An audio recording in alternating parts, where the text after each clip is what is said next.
कर दिया। कर दिया।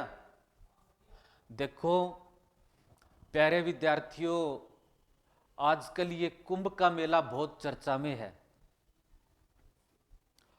और कुंभ के मेले में भी सबसे ज्यादा जो चर्चा वाली बात है वो एक आईआईटीएन बाबा।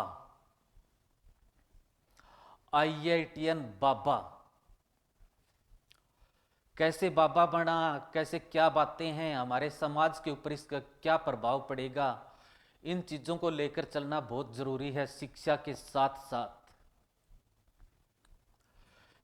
साथ साथ तो अभय सिंह नाम का एक लड़का जो पढ़ाई में बहुत ही होनहार और होशियार था और हरियाणा के झज्जर जिले का निवासी था। बॉम्बे आईआईटी से आईटीआई आईआईटी करके कनाडा में जॉब के लिए चला जाता है। इतना होनहार लड़का, 36 लाख रुपए जिसका वार्षिक पैकेज।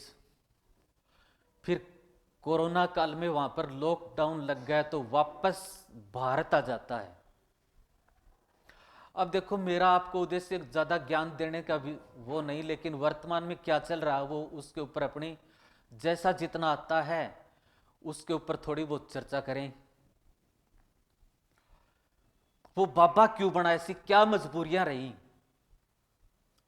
इसको हमें किस विषय से जोड़ना है कि हमारे बच्चे भी किस रास्ते पर जा सकते हैं, उनका हमें कैसे ख्याल रखना चाहिए।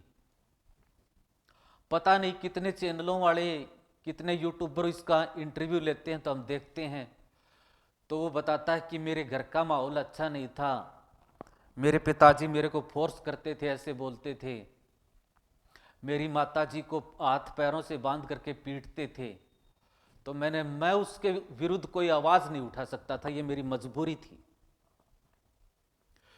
मैं सोचता था कि माताजी को इतना परेशान किया जा रहा है तो मैं इसके लिए कुछ कर नहीं सकता, ये क्या जीवन है, क्या जिंदगी है। फिर उसने अपनी गर्लफ्रेंड के बारे में बताया कि उसके साथ इतना अत्याचार हुआ, उसके लिए भी मैं कुछ कर नहीं सका, तो मेरा समाज में आने का फिर क्या उद्देश्य है। फिर उसने एरोस्पेस की पढ़ाई तो की थी आईआईटी से, उसके साथ उसने भारत के आध्यात्मिक ग्रंथों को पढ़ा, गीता, विवेकानंद और जो दार्शनिक विद्वान लोग हुए हैं उनको पढ़ा। और उनको पढ़ने के बाद उसके सामने जीवन की असली सच्चाई आई कि जीवन में सब कुछ शून्य है। मोह माया जिसके लोभ में हम पड़े रहते हैं, लास्ट में हमारे वो कोई साथ नहीं जाता। वास्तविक सत्य इस संसार में ईश्वर है और ईश्वर को वो अनेक नाम देता है। और वो एक बात और भी कहता है कि ईश्वर सबके अंदर है, ईश्वर कोई जगह नहीं, ईश्वर सबके अंदर है। अब उस आईआईटी बाबा के बारे में पक्ष और विपक्ष तो सबके होते हैं। कोई उसके बारे में कहता है कि जुन्ना अखाड़े से इसको निकाल दिया गया था, जुन्ना अखाड़ा के महाराज ने कहा कि ये तो कोई बाबा नहीं, ये तो इधर उधर घूमता रहता था। चलो जो भी इसके बारे में बातें हैं वो मैं ज़्यादा विस्तार से ज़्यादा नहीं बताना चाहूँगा, मैं भी इतना ज्ञानी हूँ नहीं, लेकिन थोड़ी चर्चा जरूर करेंगे। हमें इससे क्या शिक्षा लेनी चाहिए। हमें इससे वो बच्चा यदि बाबा नहीं बनता या माता पिता से प्रताड़ित नहीं होता या समाज को देख करके दुखी नहीं होता कि समाज में ये क्या चल रहा है और मैं क्या कुछ कर रहा हूं, तो समाज को बहुत कुछ ज्यादा दे सकता था, बहुत अच्छा कर सकता था, इससे भी अच्छा कर सकता था। लोग कहते हैं बाबा बनना आसान है, अरे इतना आसान नहीं है। उसके माता पिता भी कितने परेशान होंगे कि वो घर आ जाए, वो घर वालों के संपर्क में नहीं, इकलौता बेटा था। अब जिसके ऊपर बनती है ना वही जानता है कि उनके परिवार की क्या स्थिति है।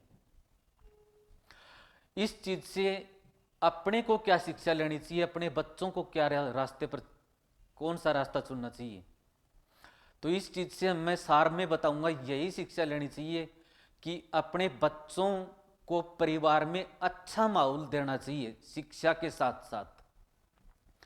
क्योंकि शिक्षा का मतलब यही नहीं है कि अच्छे अंक लेके आना और उपलब्धि हासिल करना। शिक्षा का विद्वानों ने मतलब बताया कि बच्चे का सर्वांगीण विकास, चहुमुखी विकास, शैक्षिक, आध्यात्मिक, शारीरिक, किसी भी तरह से वो कमजोर नहीं हो, हर स्थिति का वो सामना कर सके। तो बच्चों के सामने परिवार का वातावरण ऐसा होना चाहिए, माता पिता का व्यवहार, पिता का बच्चे के प्रति व्यवहार, पिता का बहन के प्रति व्यवहार, पिता का पुत्री के प्रति व्यवहार, इन चीज़ों से बच्चा बहुत कुछ सीखता है। और वो सीखने के बाद फिर उसको देख करके उसके मन में कुछ ना कुछ बात चल रही होती है और वो समाज में उसी हिसाब से कदम उठाता है। अनेक वैज्ञानिक, ये जो मनोवैज्ञानिक हैं, उन्होंने ये कहा भी है कि मुझे आप एक बच्चा दे दो, वो उसको मैं वो बना दूंगा जो मैं बनाना चाहूं। तो ये ज्यादातर बात परिवार के ही हाथ में होती है, क्योंकि बच्चा परिवार में ज्यादातर रहता है, परिवार का जैसा माहौल होता है।